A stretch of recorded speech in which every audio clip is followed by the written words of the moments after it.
So I'm going to read to all of you psychological projections.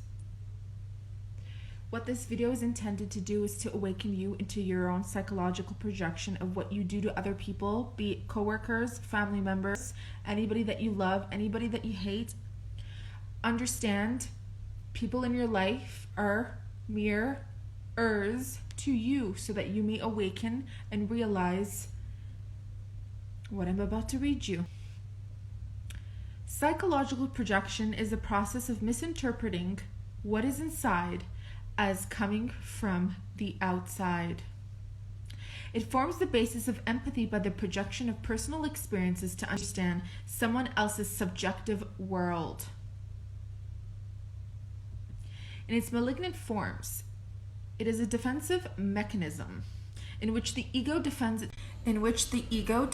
itself against disowned and highly negative parts of the self by denying their mere existence in themselves and attributing them to others, breeding misunderstanding and causing untold interpersonal damage.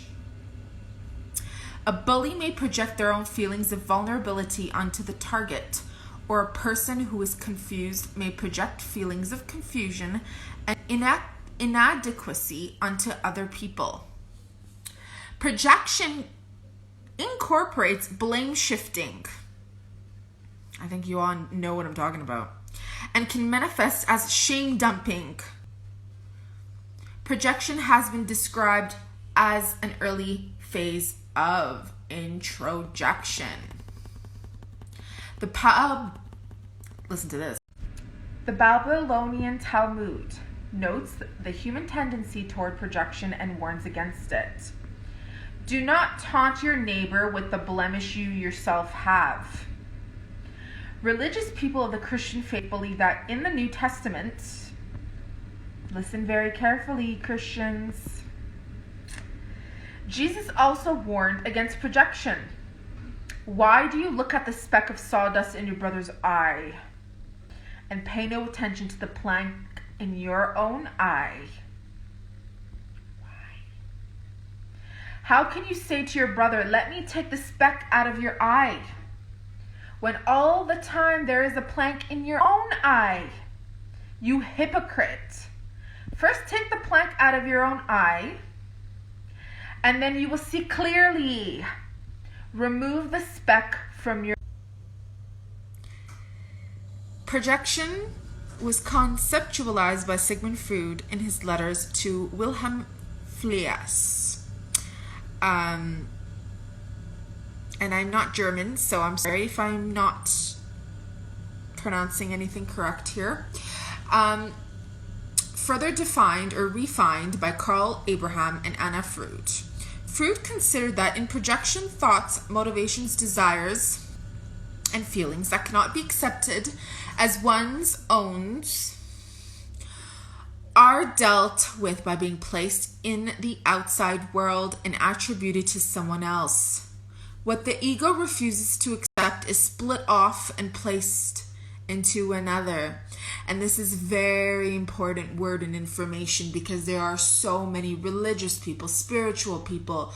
I don't care what these people define themselves in, whatever the faith there is or whatever spiritual aspect they're trying to tap into, but people project, even when they're in their spiritual self or on the path of spirituality. They fail to understand that what you are hiding from yourself and other people, you are going to be attracting that from an outside person until you see it, until you accept it, and then you shift something. Melanie Klein saw the projection of good parts of the self as leading potentially to over-idealization of the object. Equally, it may be one's conscious that is projected, an attempt to escape its control. A more benign version of this allows one to come to terms with outside authority. And that's how I actually figured out that I'm a fucking narcissist. People that don't know me, when they try to hide their intentions, and their intent is to get something they want from me, and then they don't actually receive it. Like, I'm a fucking high priestess. I'm extremely intuitive, and I'm very socially intelligent. Okay? Just because I show myself or I pretend to be naive or stupid or doesn't mean I am, honey. I know how to play the game with people to get what I want from someone who is intentionally trying to underhandedly get something from me. Okay? So that's where projection comes apart. Because I will play the game. I will play your game back at you. And my game, my intent is always to figure out exactly what it is that you want from me. And then when I figure it out, I'll be projecting it back at you, because understand that I'm a fucking narcissist. Oh, honey, I see myself very clear. I know myself very much so. So, I'm a narcissist who's self-aware and doesn't want to abuse. Do you get what I'm saying? But I'm also aware of myself, that I've been around so many abusers that I'm capable of it. But there's got to be boundaries. Because when we abuse others, we ultimately abuse ourselves. And when we are self-aware narcissists, I'm talking there's a huge difference between being a narcissist, being in denial of being a narcissist, and being a narcissist and knowing that they're a narcissist and telling people, yes, I'm a motherfucking narcissist. So there's a big difference. Because I'll tell you right now, when you've got that boundaries and you see that about to happen where someone is about to take something from you, and as a narcissist, do you feel bad? Or you've been around narcissists all your life that you don't believe you're a narcissist? I'm going to tell you something right now. If you grew up with a narcissistic family or parents and all your life you've been around narcissistic siblings and narcissistic men and women, relationships, lovers, partners, that means you yourself have very strong narcissistic tendencies, because you've been putting... Projection tends to come to the fore in normal people at times of personal crisis, but is more commonly found in narcissistic personality disorder, it's right there, or borderline personality disorder. So why, again, I mentioned the fact that people who have been around or raised by narcissistic people all their life turn into narcissists because that's all they know. Okay?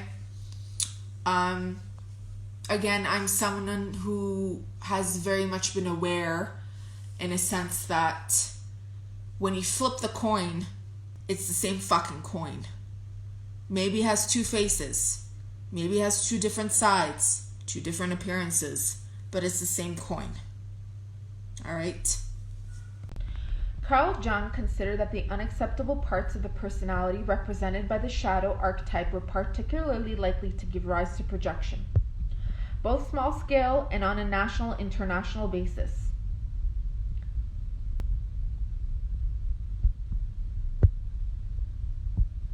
Mary Louise von Franz extended her view of projection, stating that wherever known reality stops, where we touch the unknown, there we project an archetype image. So I'm just going to leave it at that for now, because a lot of people actually watch me in silence, do respect what I do, whether it's behind closed doors or if they don't come out and actually tell me, hey, I respect what you say and do. It's not easy for me to come out and tell you I've been raped a million times. I lost my virginity. Isn't it so interesting where the video gets cut off? While I'm telling you that I lost my virginity when I was 6 years old. Yes. And then when I was 15 years old, let's see, it was planned and operated by my own best friend. And also wished by my mother. So then I got older and, you know, my mom just always fucking would say, you're a whore and that's all you're good for. Bring me money. Trying to get me out of the house, marry anyone, literally. And wish that I die. And then her so-called boyfriend lies to her and tells her he wants to marry her, yet he hits on me until this day they aren't married. So I just want to say that Self-awareness is key. Self-awareness is key. Oh man, like, look, if you're around narcissists, just fucking, and you're very intuitive, or, you know, you're someone like me who pretends to be really stupid sometimes, and you're street smart, and you're psychologically intelligent, as soon as you figure out those people, get the fuck out of there, and don't you ever give them attention ever again. Because, like I said, pure narcissists who are in denial that they're narcissists, because there's different levels and stages of narcissism, will never admit it. Their wrongdoing will continue to project themselves onto you and study you to the point where the minute you're vulnerable, they will fucking strike. So get yourself out of there. How you're going to do it is by being self-aware, for you to realize projection is an aspect of ourselves, what we tolerate and what we don't tolerate, and that you are worthy